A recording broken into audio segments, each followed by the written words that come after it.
2. Ah, Marseille, vous m'entendez ou bien?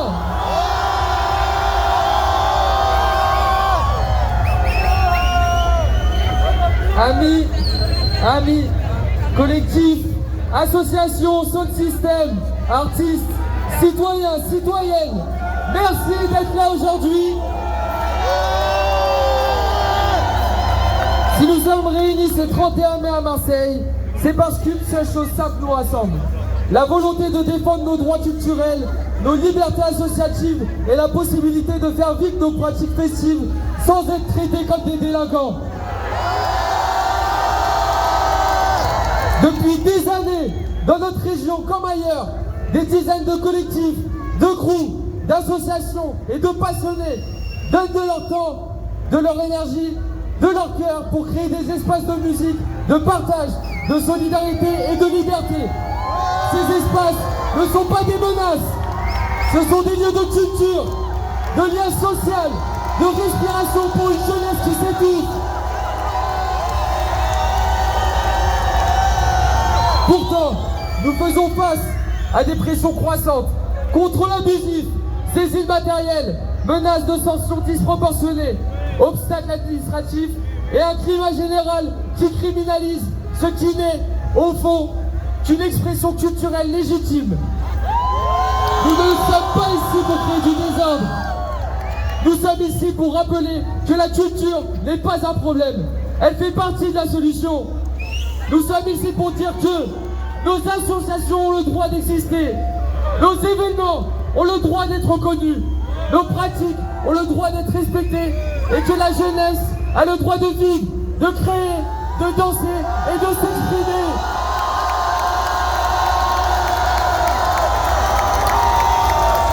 Aujourd'hui, nous montrons que nous sommes organisés, responsables, solidaires. Nous montrons que nous savons nous rassembler dans le calme, dans l'activité et dans la détermination. Nous ne sommes pas seuls, nous sommes une multitude, des crews, des collectifs, des artistes, des techniciens, des techniciennes, associations culturelles, des militants, des citoyens, des citoyennes, des familles, des amis.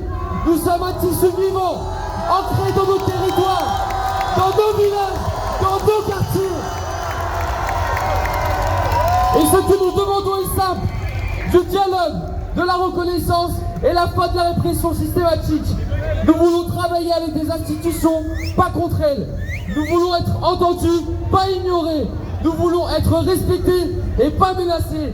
Alors aujourd'hui, depuis Marseille, nous envoyons un message clair. Nous continuerons à défendre nos cultures, nos libertés et nos espaces de vie.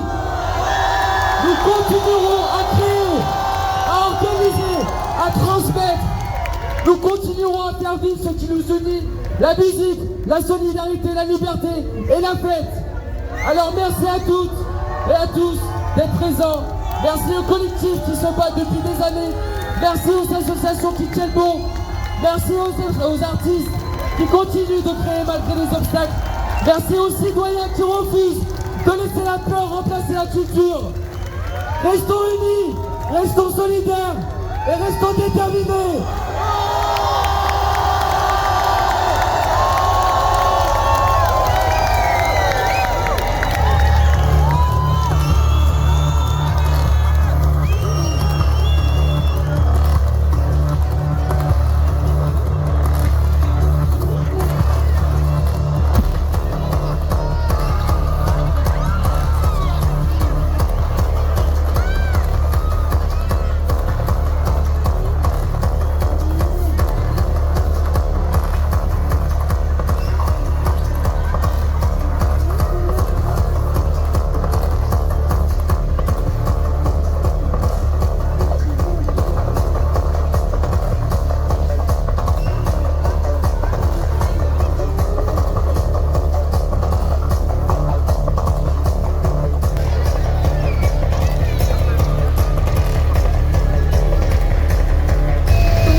problème, c'est cette société qui préfère contrôler plutôt qu'écouter.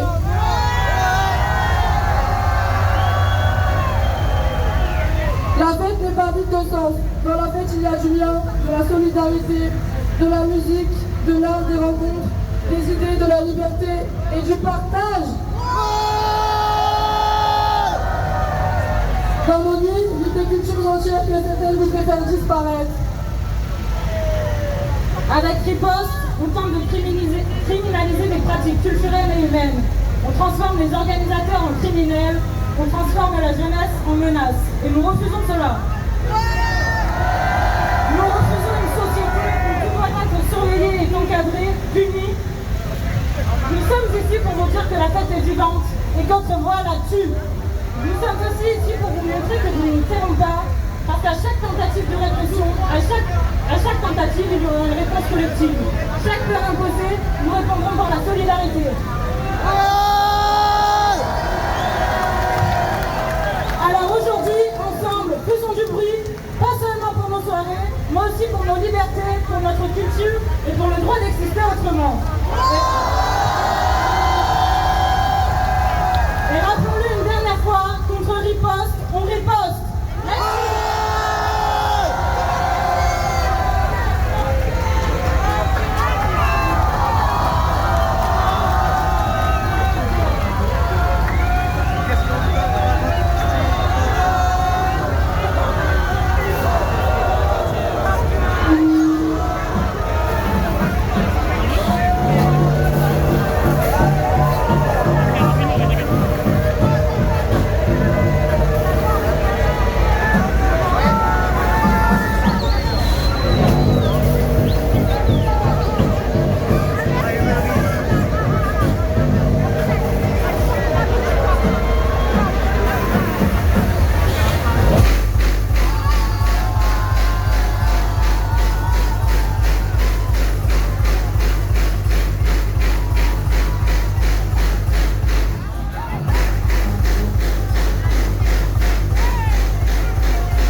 Les prix sont apparus dans les années 90 en Angleterre, sous le gouvernement de Margaret Thatcher, en réponse à l'obligation de fermeture des bars à 2h du matin. Suite à l'adoption d'une loi profondément répressive les visant spécifiquement, les sound systems s'exilent, d'abord en France, puis dans toute l'Europe. Les keufs, de par leur nature,